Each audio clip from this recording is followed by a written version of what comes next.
The story we bring to you today is both disheartening, heartbreaking and heartwarming. It shows us to what extent sport can uplift someone and to what extent they will go to earn that back.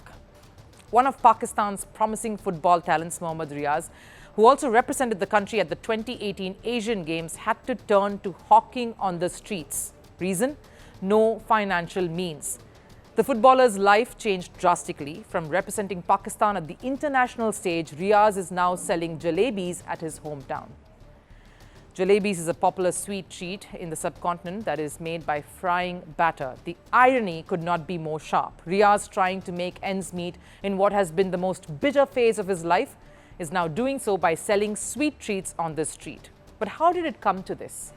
In 2019, Pakistan's Prime Minister back then, Imran Khan, a World Cup winner himself, decided to take some drastic steps to try and improve the sporting infrastructure in the country, something that's often criticized and still has been time and again. So he went ahead and banned departmental sports in the country, which is meaning franchise sport. The purpose was to promote club-based sport models instead, but this move backfired. Athletes like Riaz lost their jobs and with no fixed incomes were pushed into poverty. So what meant to be done, what was the reason for the betterment of athletes and their skills, only ended up damaging the already debilitating sporting system in Pakistan. And while the current Prime Minister, Shehbaz Sharif, has made huge promises to restore this system, bring back franchise-based sporting formula, no definite action has been taken. For years, I waited for the promised revival of departmental sports. But with no income, I had no choice but to cook jalebis on a street corner to feed my family instead of practicing football. The Pakistan PM decided to take note of the matter once Riaz's pleas reached national publications across the country. Shehbaz Sharif invited Riaz for an interaction, is even set to provide financial assistance of around $9,000. Towing the line and of course following suit, an otherwise sleeping Pakistan Football League, or the PFL, woke up and offered around $3,600 to help Riaz. Muhammad Riaz is a prime example of hundreds and thousands of talented footballers in Pakistan who have been forced to leave the football field due to lack of platforms and financial support. I, on behalf of PFL, would like to reward Muhammad Riaz with a prize money of Rs 1 million.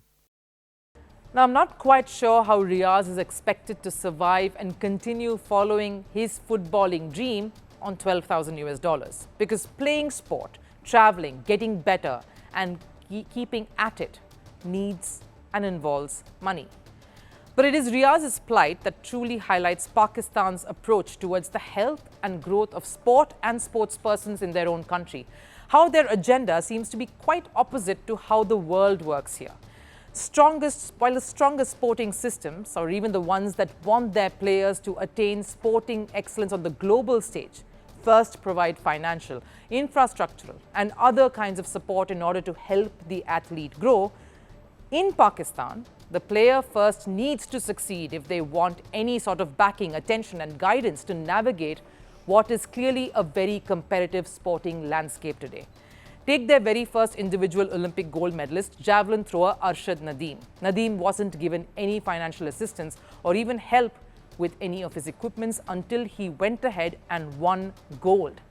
He was struggling to have proper gears. He pleaded for proper javelins to train and get better before the Olympics. But all that went unseen, went unheard. Not even a call to action by his friend and biggest competitor, India's Neeraj Chopra, did anything. It took a stunning, unbelievable gold in that warm Paris evening for Pakistan authorities to wake up and recognize Nadeem's potential. Sure, in Riaz's case, they have offered the money, but only when the matter was brought to notice through the media. And fingers were raised against the Pakistan government. But is Riaz the only athlete struggling in Pakistan? No. We've heard enough stories of athletes fleeing the country, giving up sport entirely, stealing and escaping just to get to a better life, even if it was one without sport in it. When will the truly passionate sportspersons in Pakistan really see a change, not just in the sporting structure in their country, but also in the mindset of those controlling it? Merci beaucoup. Hi. How are you? Very well, thank you. Thank you for being here. Namaste, Mr. President. Bharat Kelogan, Komeri Namaste. How many people generally follow you in interviews? Typically in a month we have viewers up to 150 million, that's more than twice the population of France. And in the last 2 years we had 3 billion viewers. So I say, Laurent, this is your chance to be famous. You're on Firstpost. One word to describe your equation with Prime Minister Modi. Amitié. As India and France work together, are you creating a new era of non-alignment in the technology space? India is a training superpower. 1 million engineers a year, more than all of Europe and the US combined. So we have that partnership. We have a partnership on the environment and the economy. We also have civilian nuclear programs. And that is something we've developed far beyond the France-India relationship. So we want to work together on AI.